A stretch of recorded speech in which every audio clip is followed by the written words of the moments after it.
اور وہ کیس میں نمٹا دیا۔ تو یہ آج اتنے اہم مقدمات، کوئی کسی شہر سے کسی شہر سے وکیل آئے، سائلین آئے، وہ سارے مقدمات اور کاز لسٹ منسوخ کر کے یہ مقدمات سنے گئے ہیں آج معزز جو آئینی بینچ تھا اس کی جانب سے۔ دوسری طرف جو اہم پیش رفت سامنے آئی ہے، آج علیمہ خان کی جانب سے عمران خان سے ملاقات کے بعد جو گفتگو کی گئی ہے 24 نومبر کو جو احتجاج ہے، علیمہ خان نے کہا ہے کہ احتجاج ہمارا آئینی حق ہے، 24 تاریخ کی تیاری کریں کیونکہ یہ فائنل راؤنڈ ہے اور جب تک یہ مطالبات نہیں مانے جاتے احتجاج جاری رہے گا۔ انہوں نے کہا کہ جو آج دوبارہ عمران خان نے بات کی ہے اور سوشل میڈیا ٹائیگرز، طلبہ اور نوجوانوں کو مخاطب کیا ہے۔ عمران خان نے کہا ہے کہ نوجوان اپنے مستقبل کے لیے کھڑے ہو جائیں، نوجوان پاکستان چھوڑ کر نہ جائیں کیونکہ نوجوانوں نے پاکستان کو اب بچانا ہے۔ اوورسیز پاکستانیوں نے پیغام دیا ہے 24 نومبر کو پوری دنیا میں احتجاج کریں گے۔ انہوں نے کہا کہ عمران خان نے احتجاج کے لیے حکمت عملی ترتیب دینے کا کہا ہے، حکومت کتنے لوگوں کو گرفتار کر لے گی لیکن ہم نے آزادی کے لیے کھڑا ہونا ہے۔ انہوں نے کہا کہ عمران خان نے کہا 80 سال کی آنٹیوں کو بھی احتجاج میں شامل کریں، کراچی اور کوئٹہ والوں کے لیے پیغام ہے وہ اپنے صوبوں میں احتجاج کریں۔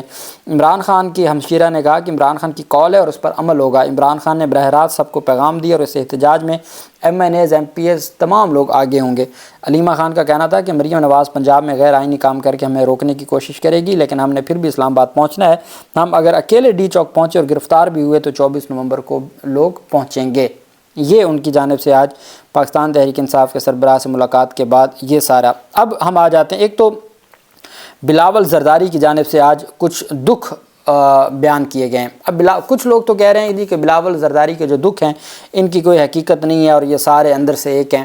میں اس بات کو تو سیکنڈ کرتا ہوں، کوئی دوسری رائے نہیں ہے، لیکن اصل میرا جو ناقص دماغ ہے وہ یہ کہتا ہے کہ ہوا یہ کہ یہ جو آئینی ترمیم اور یہ سارا معاملہ ہوا اور فرنٹ فٹ پہ بلاول زرداری کو کہا گیا کہ آپ 26ویں آئینی ترمیم کروا لیں، اس کے بعد آپ اگلے وزیر اعظم ہوں گے۔ چونکہ یہ باتیں تو پہلے بھی ہو رہی تھیں کہ بلاول کو وزیر اعظم بنایا جا رہا ہے، بلاول کو اور شہباز شریف کو ہٹایا جا رہا ہے، یہ باتیں تھیں اور یہ طے تھا۔ اب جب اتنا کچھ ہو گیا، اتنا کچھ کرنے کے بعد جوڈیشل کمیشن کے جو ممبران تھے اس تقرری سے بھی بلاول تب پیچھے ہٹے جب شہباز شریف اب جو خدمات شہباز شریف سر انجام دے سکتے ہیں شاید وہ بلاول نہ دے سکتے ہوں، جس کی وجہ سے وعدہ کر کے معاملہ پیچھے چلا گیا اور بلاول زرداری کا جو وزیر اعظم بننے کا خواب تھا وہ فی الحال اس کے اوپر پانی پھر گیا، جس کی وجہ سے اب یہ سارے معاملات بلاول پھر روٹھ گیا، پھر وہ بیرون ملک چلا گیا جوڈیشل کمیشن کے۔ اب آج کہتے ہیں جی کہ چیف جسٹس بھی اور آئینی بینچ کا سربراہ وہ ہونا چاہیے جس کے اوپر کوئی جو بات نہ کر سکے، غیر متنازع ہو۔ تو بھائی یہ جو آئینی بینچ کا سربراہ بنا ہے تو آپ کے 2 ووٹوں سے ہی بنا ہے نا، پیپلز پارٹی کے بھی تو فاروق اچنائک تھے نا وہاں پہ، تو اب آپ کس کو یہ باتیں سنا رہے ہیں؟ تو یہ باتیں نہ کریں اور اس طرح کی باتوں کا کوئی فائدہ نہیں ہے۔ پاکستان بار کونسل کس کی ہے؟ فاروق اچنائک کی ہے نا، تو ایک ممبر پاکستان بار کونسل کا تھا، ایک آپ کا تھا، فاروق اچنائک خود تھے، تو پھر بات کیا رہ گئی؟ اور آپ دیکھیں کہ وہ جو پاکستان بار کونسل کس منہ سے کہہ سکتی ہے کہ جی 26ویں آئینی ترمیم ٹھیک ہے جب اس کا اپنا وائس چیئرمین، یہی تو مفادات کا ٹکراؤ ہے کہ وائس چیئرمین خود جوڈیشل کمیشن کا ممبر ہے۔ اچھا، انہوں نے کہا جی کہ جوڈیشل کمیشن میں احتجاجاً ہوا، نون لیگ نے معاہدے کی خلاف ورزی کی ہے۔ آج ان کو یہ بھی پتہ چل گیا کہ جی انٹرنیٹ بھی ملک میں بند ہے یا سست روی کا شکار ہے، اور پھر انہوں نے کہا جی کہ جو انٹرنیٹ ہے وہ میرے بچپن جو 90 کی دہائی والا وہ صورتحال ہے، تو قوم تو بھگت رہی ہے اس انٹرنیٹ کی وجہ سے کتنا نقصان ہوا ہے۔ دوسرا، اب ایک تو بلاول، اب میں سمجھتا ہوں کہ یہ جہاں پہ ان کے مفادات ہیں اور یہ اوپر سے باتیں کرتے ہیں وہ اپنی جگہ، لیکن یہ بھی اپنی جگہ درست ہے کہ بلاول یہ سمجھتے ہیں کہ ان کے ساتھ دھوکہ ہو گیا ہے۔ دوسری طرف کیا ہوا کہ آج پنجاب اسمبلی میں پنجاب کا کسان پہلے تباہ ہو چکا ہے، آج مزید تباہ کر دیا گیا ہے۔ پنجاب اسمبلی میں زرعی ترمیمی بل منظور کر لیا گیا ہے، زرعی انکم ٹیکس نافذ ہو گیا ہے۔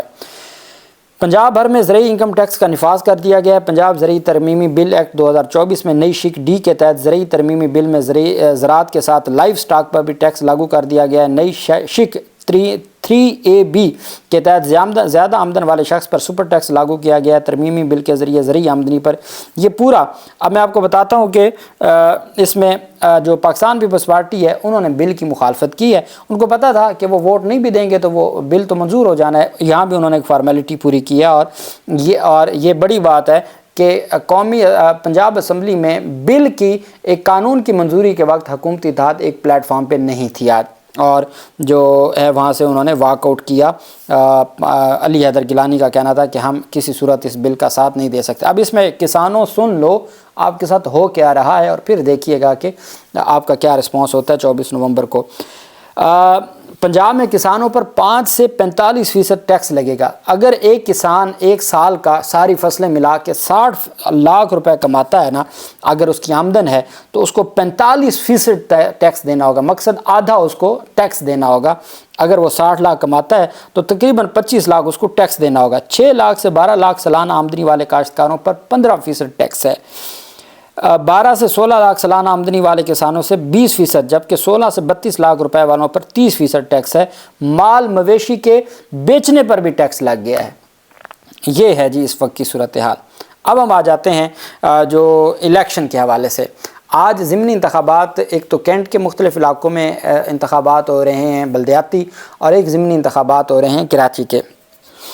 کرنگی کراچی سے پاکستان تحریک انصاف کے امیدوار جو ہے وہ کراچی کریک وارڈ سے پاکستان تحریک انصاف کے جو امیدوار ہیں وہ انتخابات جیت گئے ہیں۔ پاکستان تحریک انصاف کے 529 ووٹ تھے، پیپلز پارٹی کے 457 ووٹ تھے، جماعت اسلامی کے 26 ووٹ تھے۔ جو کرنگی کراچی سے جو وارڈ کا جو ہے، چونکہ پہلے وارڈ منتخب ہوتے ہیں اور پھر چیئرمین اور اس طرح سے۔ دوسرے نمبر پر حیدرآباد سندھ میں UC 51 کے فائنل رزلٹ آنے کے بعد پاکستان تحریک انصاف کے عدنان رشید 1086 ووٹ لے کے کامیاب ہو گئے ہیں۔ پیپلز پارٹی کے فرحان راجپوت 899 ووٹ لے پائے ہیں۔ PTI 187 ووٹوں سے جو حیدرآباد سندھ کی UC 91 ہے 51 اس سے انتخابات جیت گئی ہے۔ فائنل رزلٹ آ گئے ہیں اور پاکستان تحریک انصاف انتخابات جیت گئی ہے۔ واہ کینٹ وارڈ نمبر 4، واہ کینٹ اس کا جو وارڈ نمبر 4 ہے، PTI کینڈیڈیٹ امجد کشمیری 64 ووٹوں سے جیت گئے ہیں۔ پہلے 2021 میں جب یہ الیکشن ہوا تھا تو یہاں سے پاکستان تحریک انصاف ہار گئی تھی، آج پاکستان تحریک انصاف وہاں سے جیت گئی ہے 64 ووٹوں سے۔ اور سب سے بڑی جو کامیابی ہے وہ ہے نوشہرہ میں، جو پرویز خٹک کے علاقے میں۔ پاکستان تحریک انصاف نے رسال پور کنٹونمنٹ بورڈ وارڈ 3 کے رزلٹ میں PTI کینڈیڈیٹ فائق خان وہ لارج مارجن سے، بڑے مارجن سے انتخابات جیت گئے ہیں۔ اب یہ سیٹ جیتنے کے بعد پاکستان تحریک انصاف نوشہرہ کے جو چیئرمین ہیں، جو سٹی چیئرمین یا جس کو میئر کہتے ہیں، نوشہرہ کے چیئرمین بھی پاکستان تحریک انصاف بن گئی ہے۔ یہ وارڈ جیتنے سے پاکستان تحریک انصاف ایک وارڈ کے 1 نمبر سے کم تھی، اور نوشہرہ کا جو چیئرمین ہے وہ بھی اب پاکستان تحریک انصاف کا جیت جائے گا۔